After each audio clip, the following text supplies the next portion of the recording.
The injury front for the Philadelphia Eagles looks better and better with a lot of good news today. And I hope everyone's doing well. And we're going to get straight into all of it. So let's get straight into it. A killer buried, but not dead. Darren, we better turn around. Because I've seen enough horror movies to know any weirdo wearing a mask is never friendly. Yo, what is going on, guys? I hope everyone's having a fantastic day. I hope everyone's enjoying their work week. Everybody is feeling really good because, I want to make a little mini video for the afternoon because there's a lot of good updates because of the Eagles practice and things I want to talk about today. Jalen Hurts.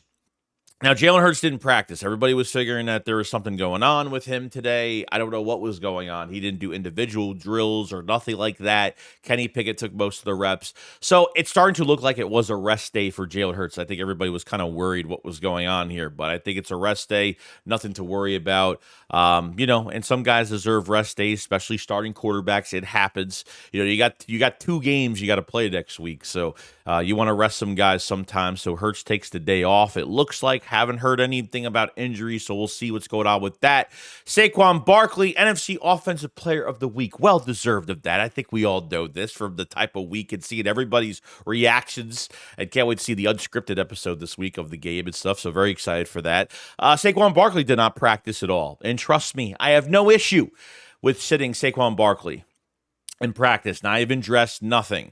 Okay, Saquon Barkley is entering dangerous territory right now because he had 22 touches against the Giants. He had 31 touches, 27 rushing attempts against the Jaguars. Because Kenneth Gainwell wasn't producing at all, they had to use more Saquon that game, and you want to keep this guy's body refreshed. You have him for 2 more years. That's why you have to be very, very careful, and that's why I think Will Shipley needs to be involved. Since you didn't trade for a running back or anything like that, you got to get Will Shipley involved because Saquon Barkley just can't do another 25-plus carries with 2 games in 1 week against Dallas on Sunday. And obviously the big game I'm looking forward to is obviously Washington on Thursday night in Philadelphia. You don't want to overlook this Dallas Cowboys team on Sunday and go into that Commanders game with a loss under your belt. You don't want to do that. So sitting Saquon is smart, but they need to figure this out next week of what they're going to do and how they're going to. Maybe they're not going to separate those carries as much. I don't know, but they better because Saquon's body needs to be ready for the playoffs. I mean, you got later this year you have to worry about. If they can get the number one seed, it would make things a lot easier, but it's too early to tell right now what's going to go on. So with the Philadelphia Eagles, sitting Saquon was smart, but the plan for Sunday needs to change drastically. Where I think you need to run against the Dallas Cowboys. This is the perfect start of the week on Sunday against the Cowboys is to run the football. But like I said, you got to be very careful with him now because he ran a lot and touched the ball a lot the last couple weeks, and got to be very careful there.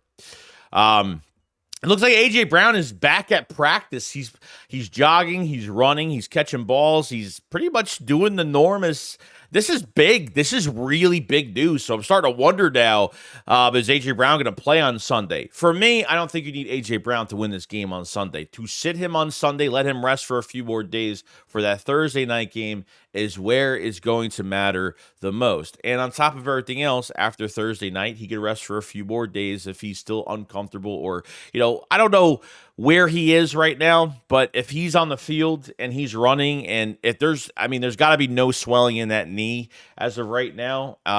I don't know if he's wearing like a bandage thing. I don't know if he's wearing an ace bandage or something around it. I know he's wearing the long sleeve, the long, I don't know if he's wearing a big sleeve under there. So I'm not really sure. He probably is a compression sleeve. He's probably wearing one under there somewhere. But this is a really good sign. For me, I don't think you should even play him Sunday. We'll see how he feels. If he's already running around now and it's only Wednesday, whatever it is today, then that's a pretty good sign that he could be doing a lot more by the end of the weekend, and see if he's maybe it'll be a game time decision or something like that. But I think the Eagles will do right by him. They're not going to force him to play. I don't think they, like I said, don't need to play him. So save him for that Thursday night game against the Commanders. So that's big news for the Eagles, no doubt. Another player that returned, Dallas Goedert, practiced as well. So Goedert did say he's going to see how he feels throughout the week. But it looks like Dallas Goedert will play against the Dallas Cowboys on Sunday. Now, there's a lot of decisions to be made here regarding the tight end position because Grant Calcaterra obviously has been really helping us out tremendously. Has been doing a really good job. Not a great blocker, obviously, but I think he's done fantastic. Now, if they're not going to get Jahan Dotson involved in this offense, which I think they really have to, there's just so much more that this offense is even held back even when they play fantastic. They're even held back even more because that's how dangerous this offense is. If they don't use Jahan Dotson, then I would clearly say let's use double tight end sets because it just makes sense. If Hurts has great chemistry with Calcaterra and has great chemistry with Dallas Goedert, we'll see how that happens. Those are two other weapons that could be on the field for the Eagles that we know will be targets for, Jalen Hurts to throw to. I still want Jahan Dotson to be heavily involved because I just think he's way too talented to trade picks like you did for him and barely use him and treat him like the redheaded stepchild. It's not great. It's not a great look to trade for a guy like that and barely be used. And I want to know why they haven't designed any plays for Jahan Dotson. Obviously, if AJ Brown is out for this game on Sunday, will they use Jahan Dotson or will they go more towards the double tight end sets to get Dallas Goedert on the field as well as Grant Calcaterra because they're two really good weapons right there. Calcaterra is a lot better than we do realize. He does get separation. He is fast. I think he's actually faster than Dallas Goedert, honestly. I think he's got more speed, probably our fastest tight end, but he's been very reliable, and I've been very happy with him so far. So between the double tight end sets, Goedert coming back, and Jahan Dotson sitting there for another week, he had one good catch, and that was really it. I mean, I'm hoping they do more with him. It's just going to be, I think this offense is still held back. There's just so much more you could bring to the table. Really depends if A.J. Brown is playing this week, but you still want to get guys involved. I get it. Because we've had Devontae Smith with a concussion. We've had A.J. Brown out for a few weeks this season. And, none of these other, besides Paris Campbell, that was barely even involved for a touchdown and maybe a couple targets. No one else is really integrated into this offense. It's kind of really horrible sometimes. But hopefully they change things around. Now, Jalyx Hunt, a lot of news swarming today. Okay, it says Nick says that Jalyx Hunt has been impressive in practice and could earn more of a role. Can you please give him more of a rotation?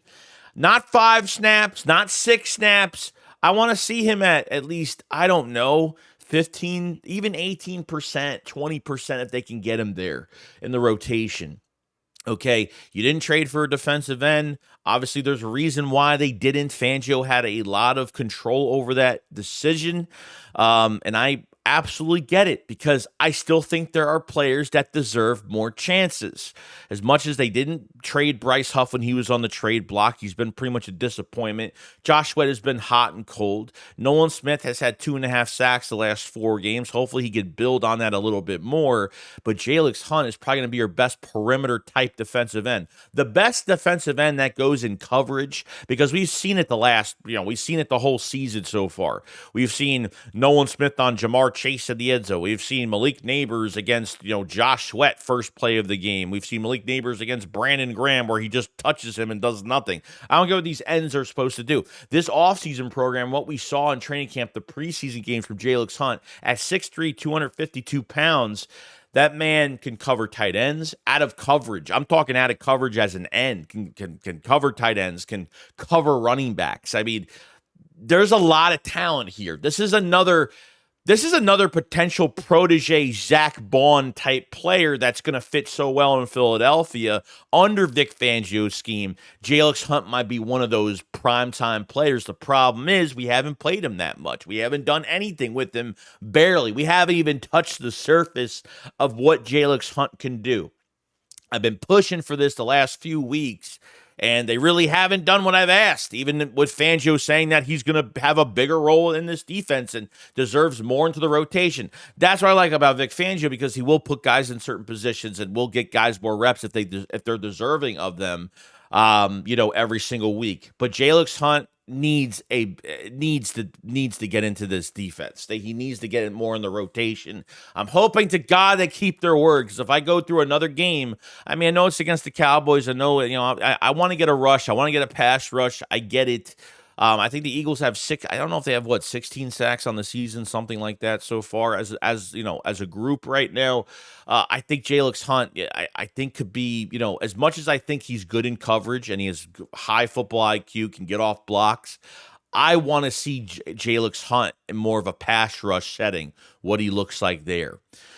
So very excited for that. I'm hoping that they hold themselves to it when it comes to that. And then obviously the Dallas Cowboys on Sunday. This is a game that you cannot overlook. Dallas is dealing with their own things right now. The Eagles beat Dallas. Dallas is, I think, pretty much officially done. Dak Prescott has a heavy hamstring injury, I think. I don't know if he has more of a hamstring, or I know he had a hand or something was going on. So Dak Prescott's not playing this week. CeeDee Lamb has a shoulder, probably not even 100%. I know they just traded for wide receiver Jonathan Mingo from the Panthers, which he's not really good. Micah Parsons should be back, but he's been practicing this past week, but he's very, I think he will play this week. I haven't heard much. I don't know if DeMarcus Lawrence is back at all, what's going on with that, but if you want to beat Dallas, you want to beat their defense, want to get points on the board, you got to run the football. But, I wish that Saquon didn't have as many reps as he had the last couple of weeks, because then I would run him a little bit more in this game. But I don't think you need to do too much. But do not overlook this team. Do not go into home field on Thursday night against the Commanders, coming off a loss to the Cowboys. And hopefully Nick Sirianni is, because the analytics will say that the Cowboys are bad, whether it's against the pass or against the whatever, I'm really hoping he dials down and kind of pushing himself back a little bit on the aggressiveness, just a little bit, because that was just too fucking much to handle in one game to deal with that, and to almost see a comeback by the Jacksonville Jaguars. So I obviously, from top to bottom of this franchise and the Dallas Cowboys, it's a complete disaster. It's a mess, finger pointing, things going on, some clips of Dak Prescott kind of knowing that the team kind of sucks, so they haven't been playing up to par. So I don't want to overlook this team. I always have that thing, because I feel like I'm not worried about the roster. I'm not worried about anything. I'm just worried about the coaching staff and the position that they put this team against. When it comes to these teams that aren't great, so we'll see what happens. That game is on Sunday, 4:30, and obviously the Commanders on Thursday night is what I'm really, really waiting for, but I don't want to overstep my boundary with it. Other than that, guys, that's pretty much it. Let me know what you guys think about the injuries in general. Do you think A.J. Brown will play on Sunday, with Dallas Goedert returning and will play Sunday, and a lot more? Do you think Jalyx Hunt needs more rotation, needs to get in this rotation a lot more? You guys let me know in the comment section below. So there's a little bit of a video in the afternoon. Do appreciate it. I'll see you guys on the next one. Shakes it up, follows up. Peace out, guys. Peace.